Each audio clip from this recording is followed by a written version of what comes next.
સૌથી પહેલા તો આપને એક્ઝેક્ટ ઘટના શું બની એ આપને હું જણાવવા માંગીશ.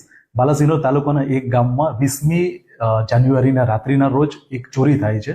માતાજીનું મંદિર છે, ત્યાં એમના ચરણ પાદુકા, જે ચાંદીના ચરણ પાદુકા છે, જેની અંદાજિત વજન 400 ગ્રામ જેટલું હતું, એની ચોરી થઈ હતી. બીજા દિવસે પૂજારીને આ ચરણ પાદુકા ના દેખાતા એમણે ગામના આગેવાનો છે એમને ભેગા કરીને એમણે તપાસ કરી કે એક્ઝેક્ટલી ચોરી કઈ રીતે થઈ છે. હવે આ જે મંદિર હતું એમનો જે મેન ગેટ હતો એ ગેટનો દરવાજો લોક હતું એ તૂટ્યું ન હતું. અંદર જે સેકન્ડ ગેટ હતો એ સેકન્ડ ગેટનો લોક ખુલ્યું હતું અને આ લોક ટેબલ પર મૂકવામાં આવ્યું હતું. અને જે ચરણ પાદુકા કાચના બોક્સમાં હતા, આ કાચનું બોક્સ તૂટ્યું હતું અને ચરણ પાદુકા ગુમ થઈ હતી. હવે જે આ મંદિરની ચાવીઓ છે એ માત્ર 2 વ્યક્તિઓ જોડે રહેતી હતી, એક પૂજારી જોડે અને બીજા એક સફાઈ કર્મચારી જોડે. આજે સફાઈ કર્મચારી બેન છે એ છેલ્લા 1-1.5 મહિનાથી બીમાર હતા, તો એમની જગ્યા પર આજે સફાઈનું કામ છે એમના દીકરા અને દીકરી દ્વારા કરવામાં આવતું હતું. હવે જે આ કાયદામાં સંઘર્ષમાં આવેલું બાળક છે એના પર શંકાના બીજ ક્યાં રોપાયા? તો આ જે દિવસે ચોરી થઈ હતી એ દિવસે સવારે આ જે કાયદામાં સંઘર્ષમાં આવેલું બાળક છે એણે સફાઈ કરી હતી. એને જ્યારે ગામના આગેવાનો દ્વારા બોલાવવામાં આવ્યું અને પૂછપરછ કરવામાં આવી તો એમણે જણાવ્યું કે હા, આજે મેં કચરા પોતું કર્યું હતું, પરંતુ ગામના આગેવાનોએ જ્યારે પોતું જોયું તે પોતું ભીનું નહોતું. તો એ સમયે ગામના આગેવાનોને લાગ્યું કે કદાચ બની શકે કે આ કૃત્ય આ કિશોર દ્વારા કરવામાં આવ્યું હશે. આ ઘટનાની જાણ બાલાસિનોર તાલુકા પોલીસ સ્ટેશનમાં થતા બાલાસિનોર તાલુકા પોલીસ સ્ટેશન દ્વારા એમના પિતાને એક નોટિસ આપવામાં આવી હતી અને પોલીસ સ્ટેશન હાજર રહેવા માટે જણાવવામાં આવ્યું હતું. જે દિવસ 29 તારીખે એમના મધર ફાધર પોલીસ સ્ટેશન આવ્યા છે અને એમણે જણાવ્યું કે આજે કાયદાના સંઘર્ષમાં આવેલું બાળક છે એની પરીક્ષા છે, તો બપોર પછી અમે એમને રજૂ કરશું. તો પોલીસે એમની આ જે રિક્વેસ્ટ હતી એને માન્ય રાખીને સાંજના સમયે એ એમના સંબંધી જોડે પોલીસ સ્ટેશન આવે છે. ત્યારબાદ એમની પૂછપરછ થાય છે. આ બાળક છે, કાયદાના સંઘર્ષમાં આવેલું બાળક છે, એ ઘરે પહોંચી જાય છે 29 તારીખે. 30મી તારીખના રોજ બાલાસિનોર CSCમાં દાખલ થઈ જાય છે, જેમાં આ કાયદાના સંઘર્ષમાં આવેલું બાળક દ્વારા એવો આક્ષેપ કરવામાં આવે છે કે મને PI અને એમના 2 કર્મચારીઓ દ્વારા પટ્ટાથી માર મારવામાં આવ્યો. મેડિકલ રિપોર્ટ આપણને હાથમાં મળી ગયો છે. એમાં એ ક્લિયરલી મેન્શન કરવામાં આવ્યું છે કે કોઈ પણ પ્રકારની બાહ્ય ઈજા નોંધવામાં દેખાતી નહીં. હવે જો આ પ્રકારની કોઈ ઘટના બની હતી તો એમના દ્વારા DYSP અથવા તો SP સરનો સંપર્ક કરવામાં આવ્યો હોત તો આપણે તરત એના સામે એક્શન લઈ શક્યા હોત.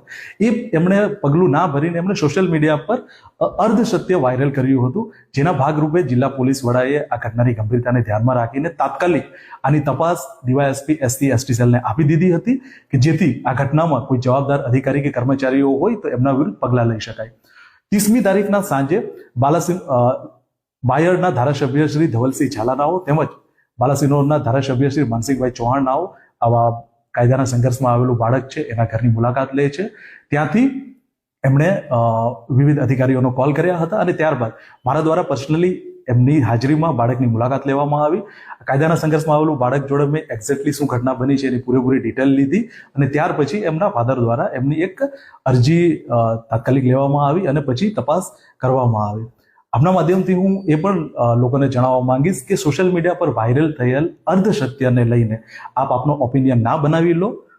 આ એ જ જિલ્લો છે કે જેમાં જો પોલીસની બેદરકારી આવી છે તો જેની જિલ્લા ટ્રાન્સફર પર થઈ છે.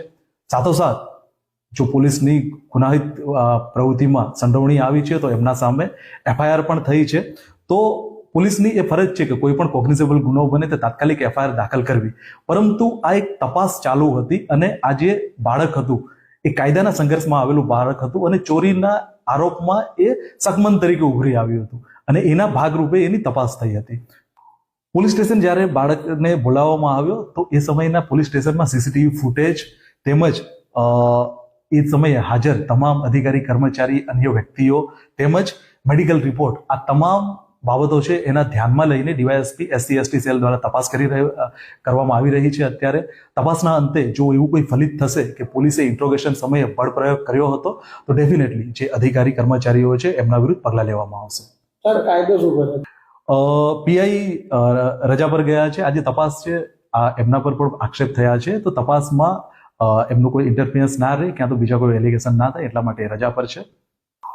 પોલીસ દ્વારા જે ધારાસભ્યશ્રીઓ હતા એમની રજૂઆત હતી કે તાત્કાલિક ધોરણે એમના સામે FIR દાખલ કરવામાં આવે, પરંતુ એક બાજુ તપાસ ચાલુ હતી DYSP SC/ST સેલ દ્વારા. તપાસના અંતે જો કોઈ પણ બેદરકારી દેખાશે તો એમના સામે FIR પણ દાખલ કરવામાં આવશે. સાથોસાથ એમના વિરુદ્ધ ખાતાકીય તપાસ પણ હાથ ધરવામાં આવશે.